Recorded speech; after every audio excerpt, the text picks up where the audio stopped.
I knew something was wrong the moment I saw Patricia Hammond standing in my driveway at 6 in the morning, arms crossed, wearing a pantsuit that probably cost more than my monthly mortgage payment. "You cannot proceed with this," she announced, her voice carrying that particular tone of authority that made my jaw clench. "I am officially blocking this delivery on behalf of the Meadowbrook Estates Homeowners Association." I had been living in Scottsdale, Arizona for 3 years, and Patricia had been the HOA president for all of them. She was a real estate attorney with her own practice downtown, and she never let anyone forget it. Every conversation with her included at least one reference to her law degree, her connections, or her understanding of property law. She was 52 years old, drove a white Mercedes SUV, and had that signature haircut that demanded to speak to managers across America. The shipping container I was expecting contained equipment for my home business. I had spent months planning this, converting my oversized garage into a proper workshop for custom furniture building. The container was supposed to arrive at 7, filled with industrial woodworking equipment I had purchased from a retiring craftsman in Oregon. I had all the permits, all the approvals, everything documented and filed properly with the city of Scottsdale. "Patricia, I have every permit required by the city. The delivery is completely legal," I said, trying to keep my voice level. My name is Connor Owens, and I had learned early on that staying calm with Patricia was the only way to avoid escalation. "The city is not the HOA," she snapped back. Section 12, Paragraph 4 of our covenants clearly states that any delivery requiring commercial vehicles must be approved by the board 48 hours in advance. "You submitted your request only 42 hours ago." I stared at her. "You are kidding me. 6 hours." "Rules are rules, Connor. As an attorney, I understand the importance of following proper procedures. The law does not bend simply because someone finds it inconvenient." She pulled out her phone and started recording. "I am documenting this violation for the board meeting next week. You will be fined accordingly." The delivery truck appeared at the end of the street right on schedule, a massive semi with my container loaded on the back. The driver, a weathered man in his 60s, slowed as he approached my house, clearly confused by Patricia standing in the middle of the driveway like a human barricade. "Madam, I need you to move," the driver called out his window. "I have a scheduled delivery for this address."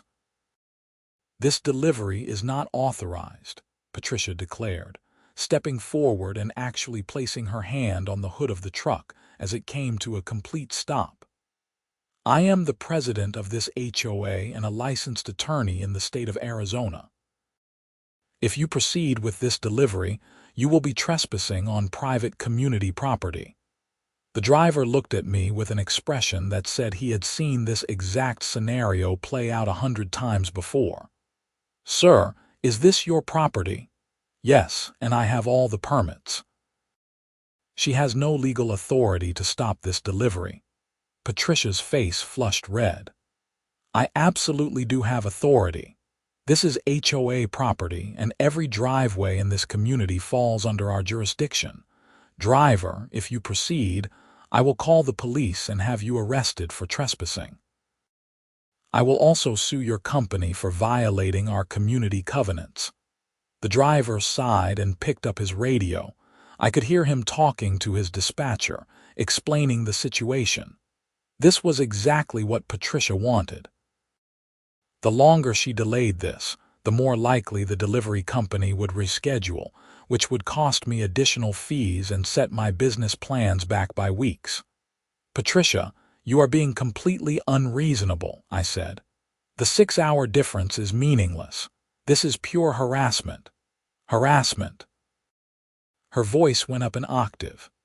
"I am protecting this community from people who think they are above the rules. You want to run a commercial operation out of your home. Fine. Follow the proper procedures. The fact that you are a man who thinks he can just do whatever he wants without consequences is exactly the problem with people like you. I felt my temper rising but forced it down. This has nothing to do with gender, and you know it. This is about you exercising power for the sake of exercising power. She smiled then, and it was not a pleasant expression. I am calling the police now. You have been warned. She actually did it.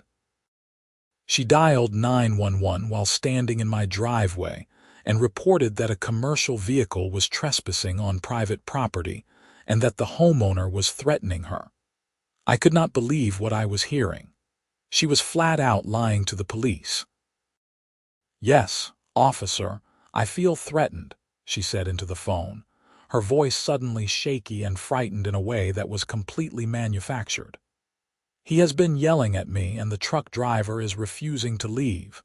Please send someone quickly."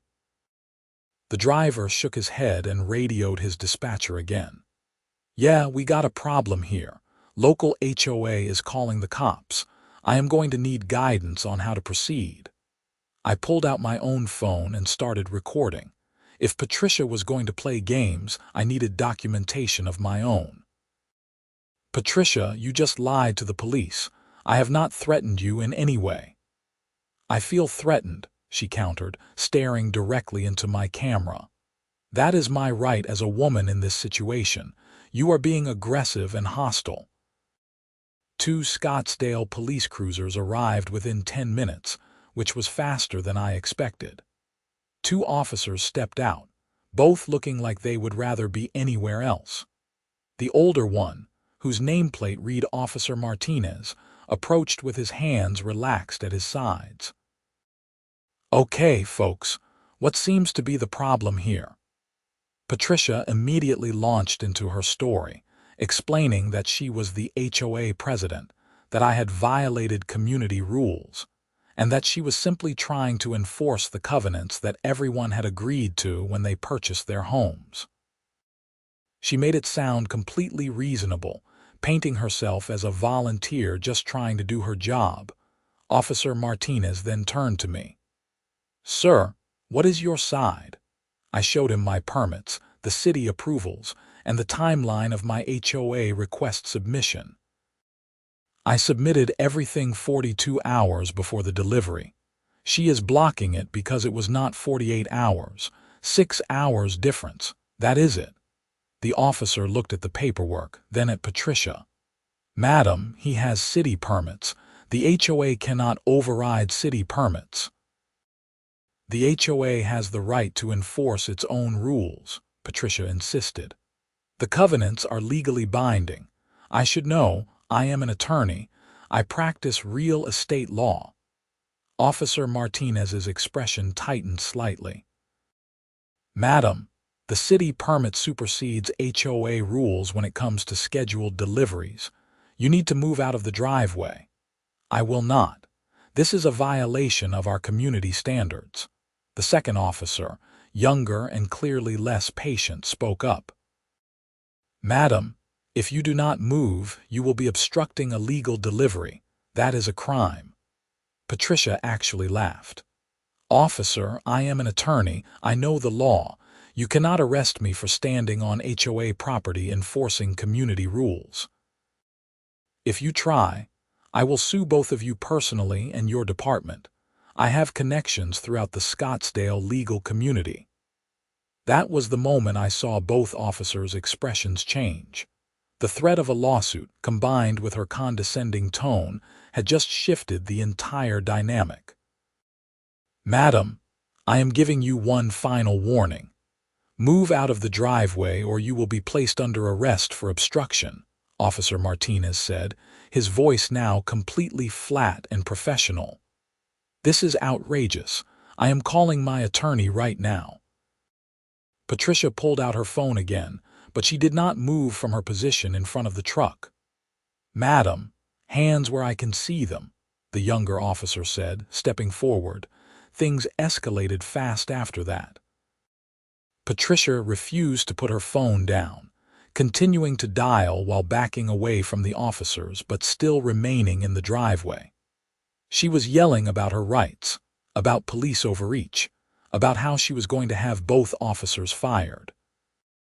Officer Martinez reached for her arm to escort her aside, and she jerked away violently. "Do not touch me. I did not consent to being touched. This is assault," she screamed. "Madam, you are under arrest for obstruction. Put your hands behind your back," Officer Martinez said firmly. Patricia tried to pull away again, and that was when the younger officer moved in to assist. They were not rough, but they were not gentle either. Within 30 seconds, Patricia Hammond was in handcuffs, still screaming about lawsuits and rights and how she was an attorney and they had just ended their careers. The truck driver looked at Officer Martinez. "Am I good to proceed with the delivery?" "Yes, sir. Sorry for the delay." As the officers walked Patricia toward their cruiser, she turned her head toward me, her face twisted with rage. "You are going to regret this, Connor. I will make your life in this community a living hell. I will have you fined for every tiny violation I can find. You will wish you had never moved here."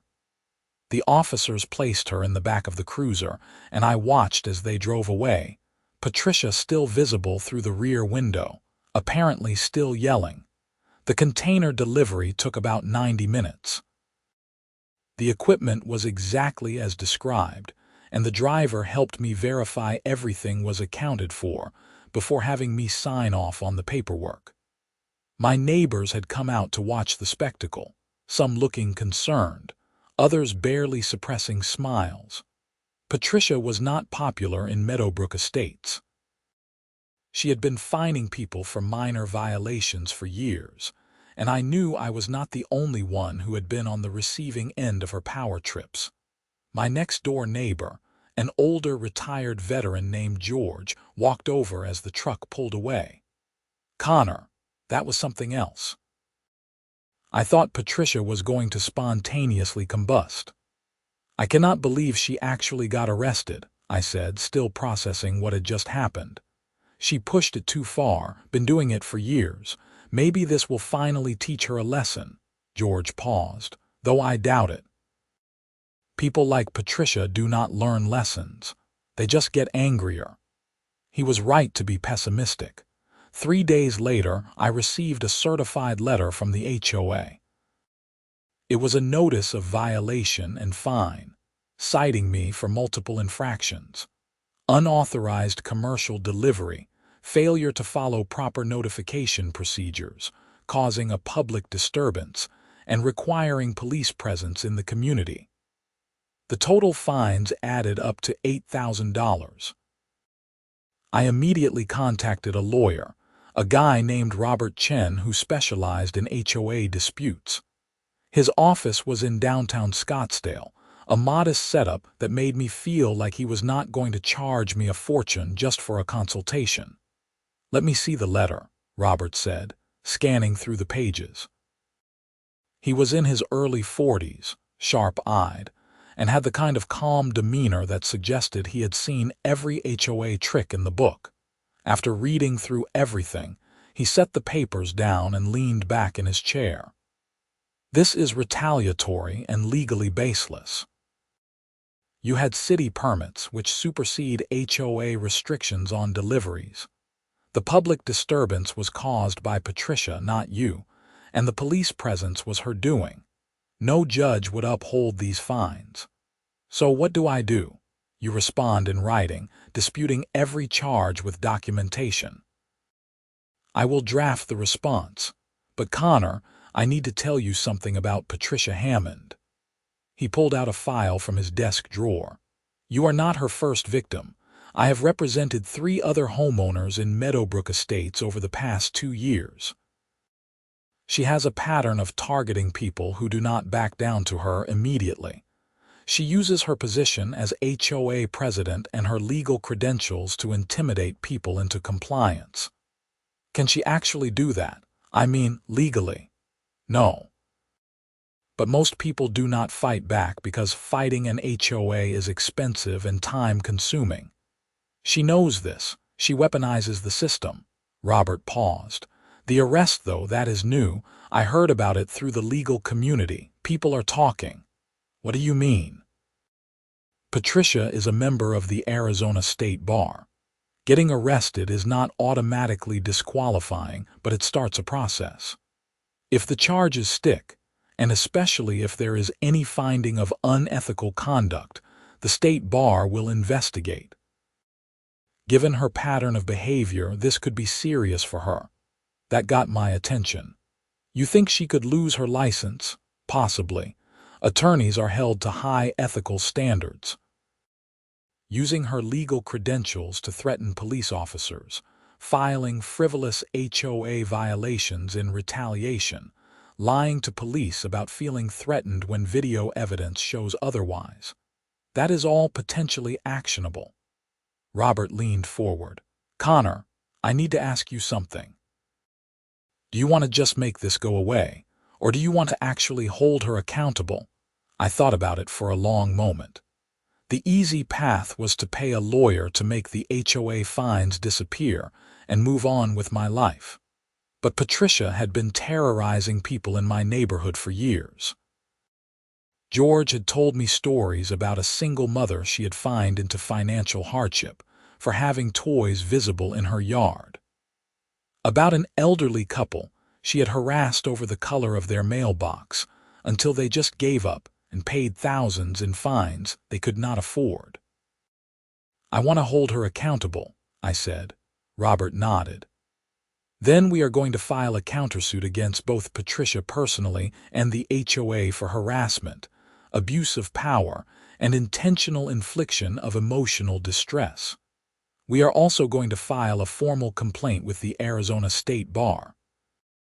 And we are going to make sure every bit of evidence from that morning, including the police body camera footage, becomes part of the public record. Over the next 3 weeks, things moved faster than I expected. Robert filed the response to the HOA violations, along with our countersuit. The HOA board, which consisted of 5 people including Patricia, called an emergency meeting. According to George, who attended, it was absolute chaos. Patricia insisted that the board back her completely and authorize HOA funds to fight my lawsuit.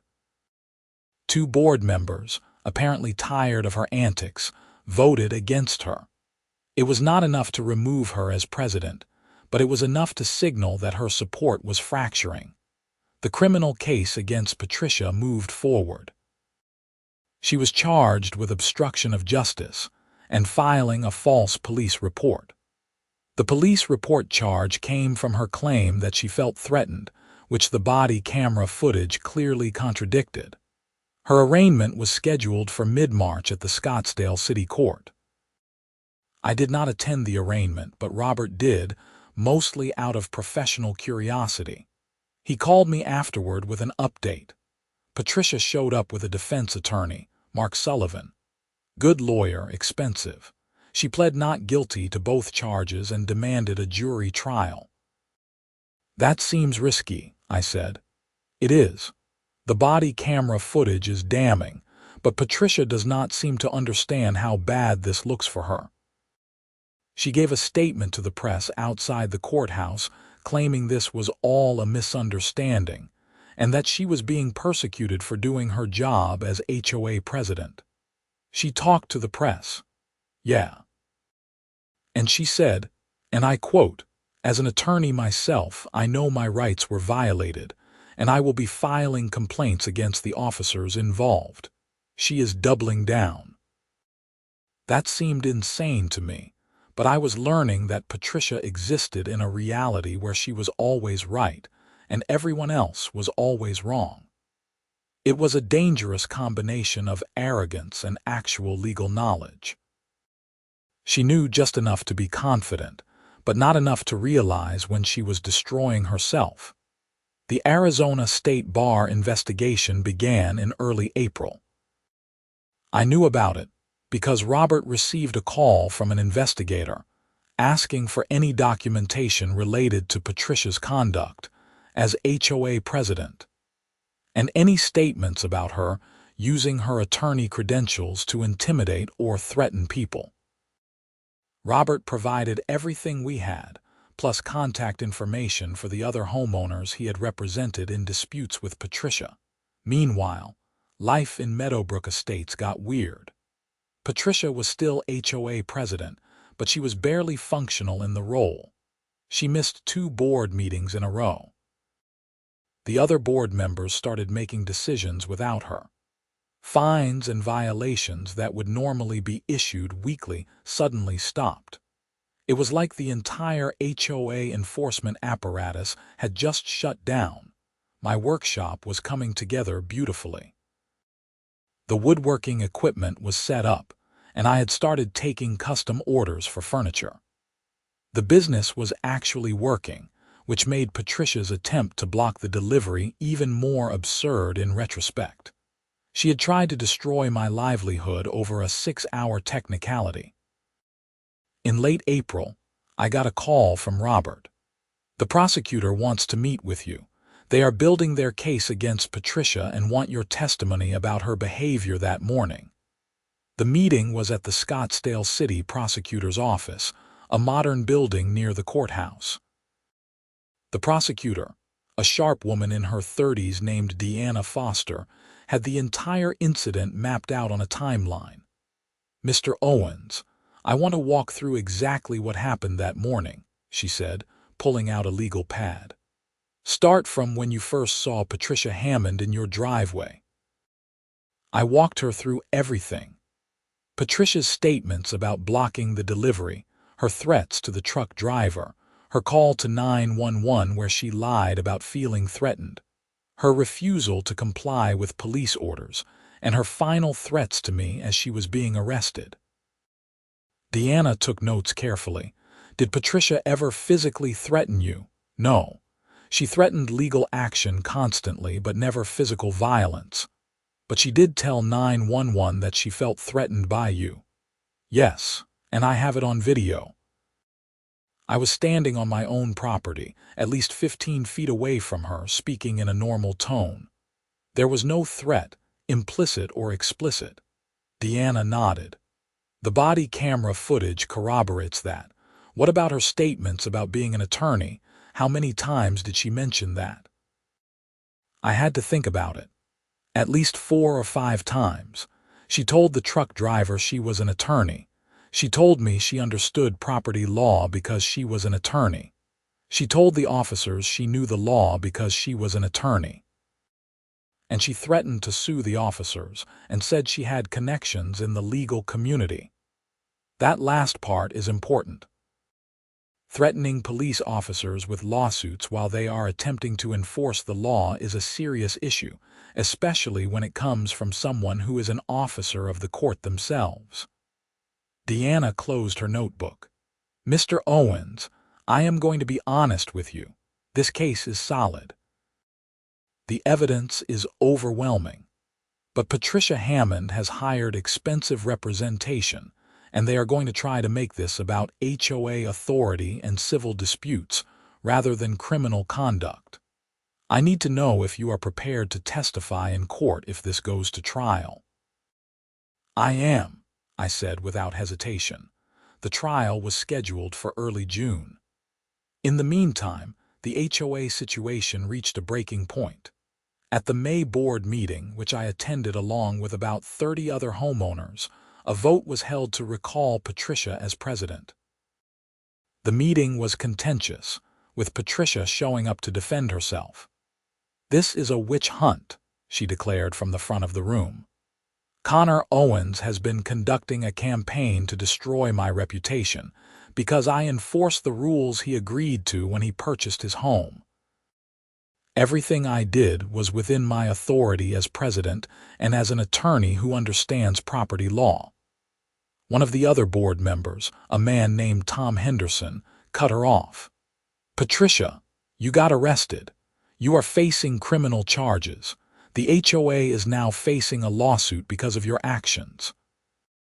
This is not about Connor. This is about you abusing your position." "I never abused anything. I protected this community." A woman in the audience stood up. "You fined me $3,000 because my son left his bicycle in the front yard overnight. A bicycle. My son was 7 years old." Another homeowner stood. "You threatened to put a lien on my house over the shade of beige I painted my trim. It was one shade different from the approved list." The floodgates opened. Person after person stood up and shared their stories of Patricia's enforcement actions. It was clear that she had been terrorizing the community for years, and people had finally reached their breaking point. The vote was not even close. Patricia was removed as president by a margin of 38-2. She stormed out of the meeting, and I heard her car peel out of the parking lot. 2 days later, I received a handwritten note in my mailbox. It was from Patricia, and it was unhinged. She blamed me for destroying her life, for turning the community against her, for ruining her reputation. She promised that she would dedicate every resource she had to making me regret crossing her. The note was rambling and incoherent in places, and it made me genuinely concerned about her mental state. I immediately gave the note to Robert, who forwarded it to both Diana Foster and the state bar investigator. Threatening letters from an attorney under investigation were apparently not a good look. The trial began on June 9th at the Scottsdale City Court. I arrived early and found a seat in the gallery. The courtroom was modest but professional, with about 50 seats for observers. Patricia was already there with her attorney, Mark Sullivan, and she looked composed and confident. She was wearing a conservative navy suit and had her hair pulled back in a bun. She looked every inch the professional attorney. Diana Foster presented the prosecution's case methodically. She started with the 911 call, playing the audio for the jury. Patricia's voice came through clearly, describing feeling threatened and needing police assistance immediately. Then, Diana played my cell phone video, showing that I was standing calmly on my own property, never approaching Patricia, never raising my voice above conversational level. "Ladies and gentlemen of the jury," Diana said, "this is a false police report. The defendant knowingly provided false information to emergency services, wasting police resources and attempting to manipulate law enforcement to enforce a civil dispute." Next came the body camera footage from Officer Martinez. It was damning. The video showed Patricia refusing multiple lawful orders to move, threatening the officers with lawsuits, and invoking her status as an attorney repeatedly. When she was placed under arrest, the audio picked up her threats to me, including her promise to make my life hell. Mark Sullivan did his best in cross-examination. He tried to argue that Patricia genuinely felt threatened, that her perception of danger was subjective, and therefore the false report charge should not apply. He argued that she was simply trying to enforce HOA rules, and that the obstruction charge was overreach by police who did not understand community governance. But when Patricia took the stand in her own defense, things fell apart for her. Diana's cross-examination was surgical. "Miss Hammond, you are an attorney, correct? Yes. You practice real estate law? Yes. So you understand property rights, easements, and the limits of HOA authority? Of course. Then you knew that Mr. Owens had city permits for his delivery, correct?" Patricia hesitated. "I knew he claimed to have permits. You saw the permits. Officer Martinez showed them to you on scene. Yes or no?" "Yes." "And you knew that city permits supersede HOA delivery restrictions, correct? That is a matter of legal interpretation." Diana pulled out a document. "This is a brief you filed in 2019 in the case of Sanderson versus Desert View HOA. You represented the HOA. In this brief, you argued, and I quote, 'Municipal permits for construction and delivery supersede HOA scheduling requirements as a matter of Arizona state law.' Did you write that?" Patricia's face went pale. That was a different situation. It was the exact same legal principle. You knew Mr. Owens had legal authority for his delivery, but you blocked it anyway. Why? He did not follow proper HOA notification procedures. He was 6 hours short of the 48-hour requirement. 6 hours. Do you think that is reasonable grounds to block a legal delivery? The rules are the rules. Is that why you called 911 and claimed you felt threatened when video evidence shows no threat existed? I did feel threatened. Deanna played the video again for the jury. You were standing in the middle of a driveway, blocking a commercial vehicle, while Mr. Owens stood on his own property 15 feet away. What specifically made you feel threatened? Patricia had no good answer. She stammered something about aggressive body language, but it was clear even she did not believe it. The final blow came when Deanna asked about Patricia's statements to the press after her arraignment. You said, and I quote, "As an attorney myself, I know my rights were violated." You were using your legal credentials to assert authority even after being arrested. You have done this repeatedly, haven't you? Used your status as an attorney to intimidate people. Mark Sullivan objected, but the damage was done. The jury had seen who Patricia really was. Closing arguments were brief. Deanna laid out the facts. Patricia had lied to police, obstructed a legal delivery, refused lawful orders, and threatened both the homeowner and the police officers. Mark argued that it was a misunderstanding, that Patricia was just trying to do her job, that the prosecution was criminalizing community governance. The jury deliberated for 3 hours. When they returned, the forewoman read the verdict, guilty on both counts. Patricia's face went completely blank. Mark Sullivan immediately started talking about appeals, but Patricia was not listening. She just stared straight ahead, processing that she had actually been convicted. Sentencing was scheduled for 2 weeks later. In the meantime, the state bar moved forward with its investigation. I learned from Robert that the conviction triggered an automatic review of her license, and given the nature of the charges, particularly the false police report and her use of her attorney credentials to threaten law enforcement, the bar was taking it very seriously. At the sentencing hearing, Judge William Crawford was not sympathetic. He reviewed Patricia's conduct, the evidence, and her complete lack of remorse throughout the trial. "Miss Hammond, you are an attorney. You are an officer of the court. You are held to a higher standard of conduct than the average citizen. Instead of upholding that standard, you abused your legal knowledge to harass a homeowner, waste police resources, and attempt to manipulate the justice system. Your actions reflect not just poor judgment, but a fundamental disrespect for the rule of law." He sentenced her to 90 days in jail, suspended pending completion of 1 year of probation, 200 hours of community service, and a $5,000 fine.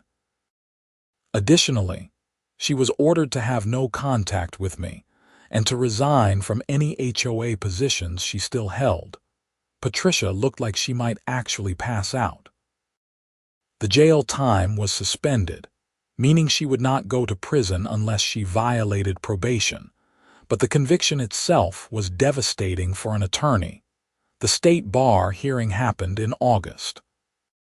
It was not a criminal trial, so the standard of evidence was different, but the outcome was just as serious. Robert attended as a witness, along with several other homeowners Patricia had targeted over the years. The bar investigator presented a pattern of conduct showing that Patricia had repeatedly used her legal credentials to intimidate, threaten, and coerce people in her community. The false police report conviction was the final nail in the coffin. In September, I received a call from Robert. "It is done. The state bar suspended Patricia's license for 5 years. After that, she can apply for reinstatement, but she will have to go through a complete ethics review and demonstrate rehabilitation. For all practical purposes, her legal career is over. I sat down heavily in my workshop, surrounded by half-finished custom furniture projects. 5 years, that is harsh. It is appropriate. She used her position as an attorney as a weapon. The bar takes that very seriously. Robert paused. How are you feeling about all this? Honestly, I did not know. Part of me felt vindicated. Patricia had tried to destroy me over nothing, and she had faced real consequences. But another part of me just felt tired. The whole process had taken nearly 6 months of my life. The stress had been enormous. And while justice had been served, it did not feel particularly triumphant. I am glad it is over, I said finally. The civil lawsuit settled out of court in October. The HOA's insurance company, faced with overwhelming evidence of Patricia's misconduct, agreed to pay me $45,000 to cover legal fees, lost business opportunities, and emotional distress. Patricia personally was on the hook for an additional $20,000, which she would be paying in installments for years. Life in Meadowbrook Estates slowly returned to normal. The new HOA president was a reasonable guy named David who actually asked people nicely to fix violations before issuing fines. The reign of terror was over. I ran into Patricia one time after everything was settled. It was in November, at a grocery store in Scottsdale. I was in the produce section when I saw her pushing a cart, looking tired and older than I remembered. She saw me at the same moment, and for a second, I thought she might cause a scene. Instead, she just looked away and quickly moved to a different aisle. I finished my shopping and left. I never saw her again. My furniture business thrived. The workshop I had fought so hard to set up became the foundation of a successful custom woodworking company. I hired 2 employees within a year and started getting featured in local design magazines. The shipping container that Patricia had tried so hard to block ended up being the beginning of something genuinely good in my life. George told me he heard through the neighborhood gossip network that Patricia had moved out of Meadowbrook Estates in early 2027. Apparently, she sold her house and left Arizona entirely. No one knew where she went, and honestly, no one seemed to care. The whole experience taught me something important about power and accountability. Patricia had spent years wielding her authority as both HOA president and as an attorney to control and intimidate people. She had operated in a space where most people did not have the resources or the will to fight back. But when someone finally did stand up to her, when the system actually worked the way it was supposed to, her entire carefully constructed empire collapsed almost instantly. The truth was that her power had always been an illusion. It only worked as long as people believed in it. The moment that belief shattered, she had nothing left. I thought about all the people she had hurt over the years. The single mother who had paid thousands in fines she could not afford. The elderly couple who had been harassed over mailbox colors. All the homeowners who had simply given up and paid rather than fight.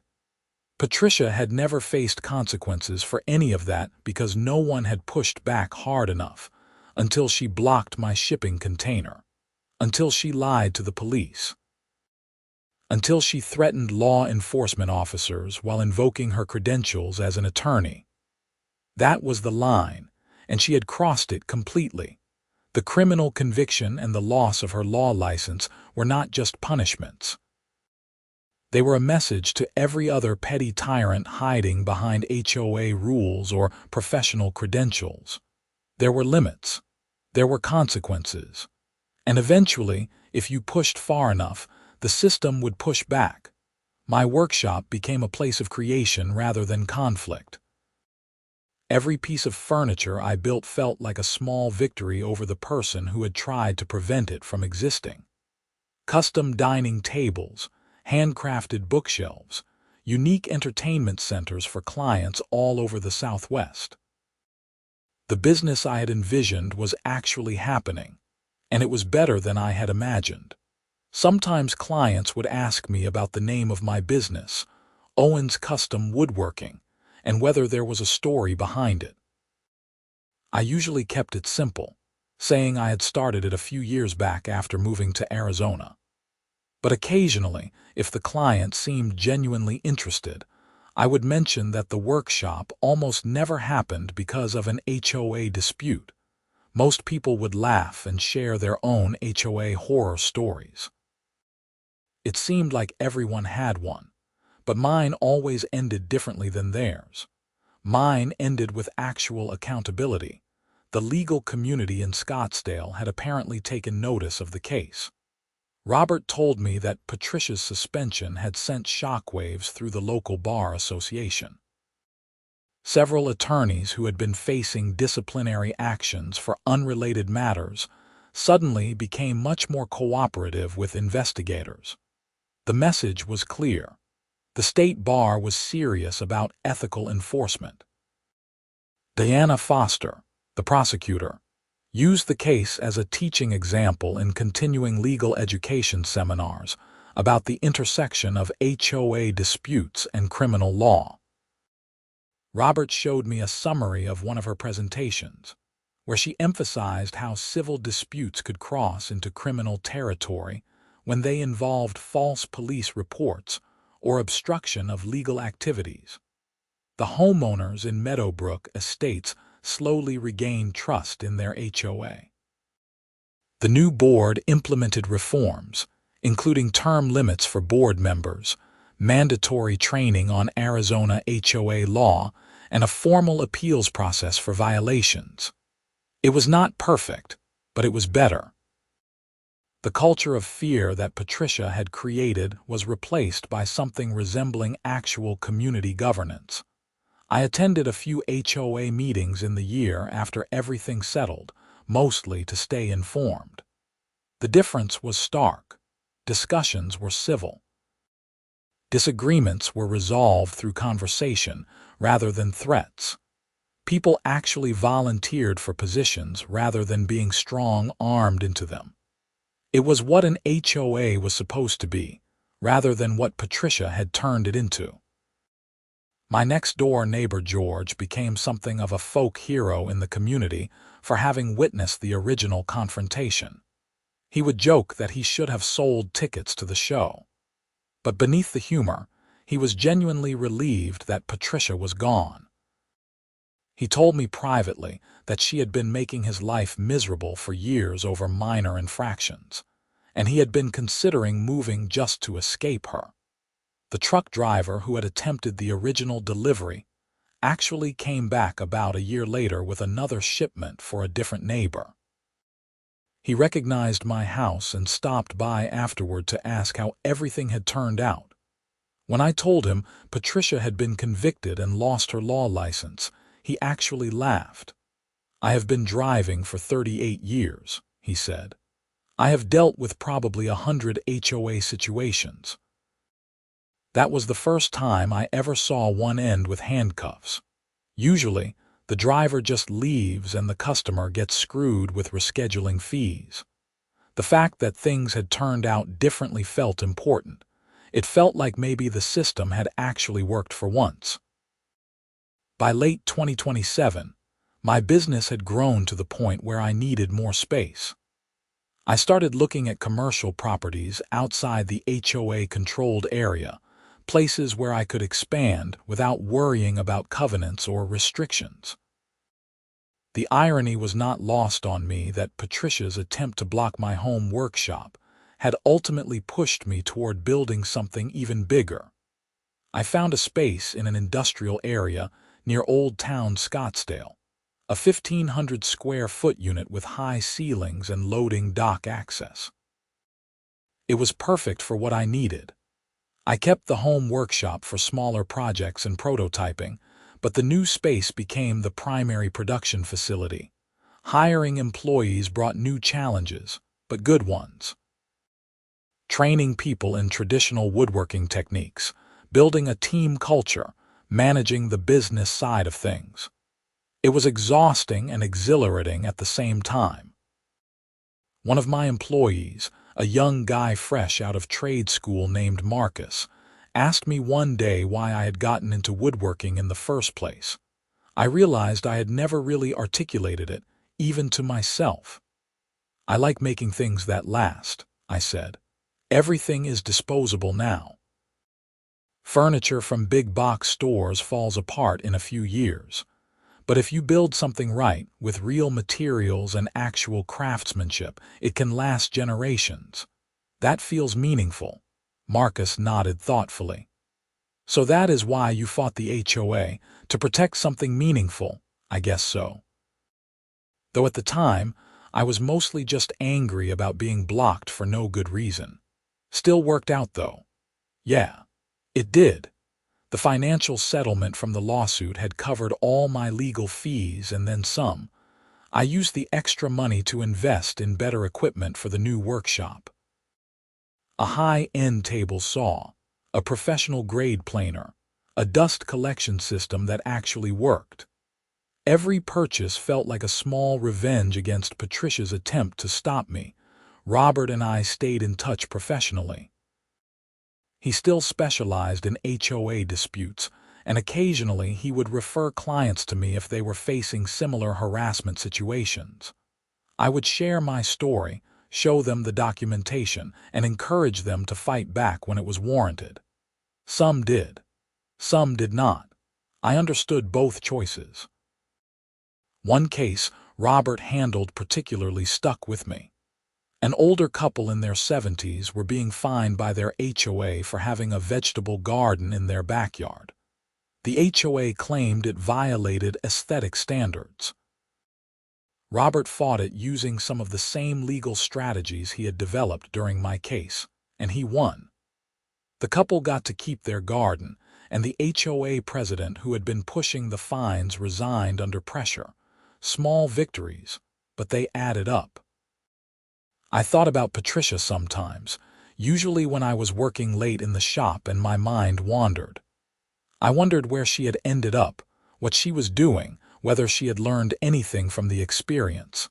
Probably not. People like Patricia rarely changed. They just found new places to exercise their need for control. But she was not my problem anymore. She was not anyone's problem in Meadowbrook Estates, and that felt like enough. The business continued to grow. By 2028, I had 5 employees and a waiting list of clients that stretched 6 months out. We were featured in Arizona Home and Garden magazine, with a full spread showing some of our custom pieces. The article mentioned that I had started the business in my garage workshop, overcoming local challenges to build something special. They did not mention Patricia by name, but anyone from Meadowbrook Estates who read it would know. George brought the magazine over to my house the day it came out, beaming with pride like I was his own kid. "You did good, Connor. You really did." "Thanks, George. Could not have done it without your support. All I did was watch and give a witness statement. Sometimes that is enough." The workshop space at home became almost a museum of sorts. I kept the original equipment from the shipping container there, maintained and functional but mostly used for teaching purposes now. Occasionally, I would bring potential clients by to show them where everything started. The story of the block delivery and the HOA battle became part of the business narrative, a tale of persistence and standing up for what was right. I dated a woman for a while who thought the whole story was hilarious. Laura Reeves was a graphic designer. I met at a local art fair where I was displaying some furniture pieces. She had shoulder-length auburn hair and a laugh that made me forget whatever I had been worried about. We went out for coffee and she asked about the business, and I ended up telling her the whole saga. "So let me get this straight. she said, trying not to laugh. This lawyer blocked your delivery over 6 hours, got arrested, and then lost her law license because she could not stop being terrible. That is pretty much it. That is the most Arizona HOA story I have ever heard. We dated for about 8 months. It did not work out in the end, not because of any drama, but just because we were heading in different professional directions. She got an opportunity to work with a design firm in Seattle and took it. We parted on good terms, and I genuinely wished her well. The business became my focus, not in an unhealthy way, but in a way that felt purposeful. Every custom piece I created was a testament to the idea that you could build something good even when people tried to stop you. That persistence mattered. That standing up to bullies, even when it was expensive and stressful, was worth it. I hired a business manager in early 2029, a woman named Sandra who had experience in small manufacturing operations. She took over the administrative side of things, allowing me to focus more on design and client relations. It was a game changer. The business became more efficient, more profitable, and somehow less stressful even as it grew. Sandra asked me once about the HOA situation after hearing the story from one of the other employees. "Do you ever regret pushing back so hard?" I mean, it turned out well, but it could have gone differently. I thought about it. No. Even if it had gone worse, I would not regret it. Some things you have to fight for, even when the outcome is uncertain. Patricia was hurting people and someone needed to stop her. That is very principled of you, or very stubborn. Maybe both. The community in Meadowbrook Estates continued to thrive under new leadership. The HOA became known locally as one of the better managed ones, a reputation that actually helped property values. People wanted to live there because it was a real community, not a dictatorship disguised as one. I eventually sold the house in Meadowbrook Estates in 2030, not because of bad memories, but because I found a property better suited to my needs. A place on the outskirts of Scottsdale with 5 acres, a large existing shop building, and room to expand the business even further. The new owners were a young couple with a baby, and they seemed genuinely excited about the neighborhood. At the closing, the wife mentioned that their realtor had told them the HOA was really well run. Apparently, there was some drama a few years back, but they cleaned house and it is much better now. I just smiled. Yeah, I heard something about that. The new property became the headquarters for Owens Custom Woodworking. We expanded to 10 employees, added a finishing department, and started taking on larger commercial projects in addition to residential work. Hotels in Phoenix wanted custom lobby furniture. Restaurants in Tucson needed handcrafted tables and bars. The business had grown beyond anything I had imagined that morning when Patricia stood in my driveway trying to block a shipping container. I thought about that moment sometimes. How different things could have been if I had just backed down, rescheduled the delivery, paid Patricia's ridiculous fines, and accepted that she had power over me. The business might never have happened, or it would have happened smaller, constrained by fear and compliance. Instead, I had fought back. And yes, it had been stressful and expensive and time-consuming. But it had also been worth it, not just for me, but for every person in Meadowbrook Estates who was no longer living under Patricia's arbitrary rule. For every future resident who would move into a community governed by actual reason rather than ego and power trips. The legal system had worked, slowly and imperfectly, but it had worked. Patricia had faced real consequences for her actions. The state bar had held her accountable. The criminal courts had convicted her based on evidence. The civil courts had awarded damages. None of it had been easy or quick, but it had been just years past. The business matured. I hired a master craftsman from Vermont who taught the team advanced joinery techniques. We started doing restoration work on antique furniture, which opened up a whole new client base. The name Owens Custom Woodworking became synonymous with quality in the Arizona custom furniture world. I never heard what happened to Patricia. The internet age meant I could have looked her up easily enough, but I never did. She was a chapter in my life that had closed, and I had no interest in reopening it. Whatever she was doing, wherever she had ended up, it was no longer my concern. George, my old neighbor from Meadowbrook Estates, stayed in touch. We would meet for lunch every few months, and he would update me on community gossip. The HOA continued to function well. Property values had increased. People were happy. The nightmare years under Patricia's presidency had become almost mythical in the neighborhood lore, the kind of story told to new residents as a cautionary tale about what happens when HOAs go wrong. "You are still a legend there, you know," George told me over lunch one day. "The guy who stood up to Patricia Hammond and actually won. I just wanted to get my equipment delivered. That is what makes it better. You are not trying to be a hero. You just refuse to be pushed around. That is what people remember." The shipping container that had started everything sat on my new property, converted into a storage and tool maintenance area. I could see it from my office window in the main shop building. A literal monument to the thing that Patricia had tried so hard to stop. Every time I looked at it, I felt a small sense of satisfaction. Life was good. The business was successful. The community I had fought to protect had healed and thrived.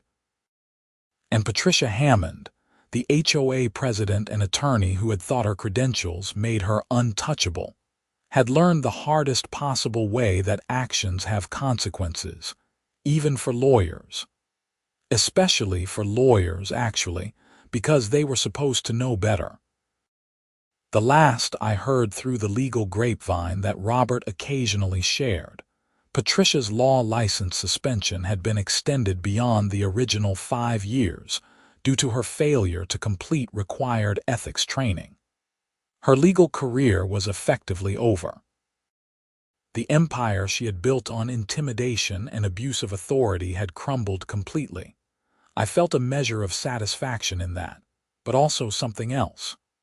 A hope, maybe, that somewhere along the way she had learned something. That the consequences had actually meant something beyond just punishment. That maybe, possibly, she had looked in the mirror and realized that the way she had treated people was wrong. But I was not counting on it. People like Patricia rarely changed at their core. They just got quieter about their worst impulses. My life moved forward. The business grew. New challenges emerged and were overcome. The drama of that morning in 2026 faded into memory, a story I told occasionally but thought about less and less. But every time I saw a shipping container, I remembered. And every time I drove past a neighborhood with an HOA sign, I thought about the people living there, hoping their community was run by reasonable people who understood that governance was about service, not power. Because in the end, that was what the whole fight had been about. Not really about permits or delivery schedules or HOA rules. It was about whether one person could use their position to make other people's lives miserable without consequence. The answer, I had learned, was no. Not always. Not if someone was willing to fight back. Not if the system actually worked the way it was supposed to. And sometimes, when the stars aligned and the evidence was clear and justice actually mattered, the bullies lost. Patricia Hammond had lost. She had lost her power, her reputation, her career, and her ability to hurt people. The criminal conviction and license suspension were not just legal outcomes. They were proof that accountability existed, even for people who thought they were above it. I built furniture now. Beautiful, lasting, meaningful furniture that would outlive me, and probably outlive the people who bought it. That shipping container Patricia tried to block had delivered the tools that made that possible. And every piece I created was, in some small way, a victory over the person who had tried to stop me. That felt like enough. More than enough, actually. It felt like justice.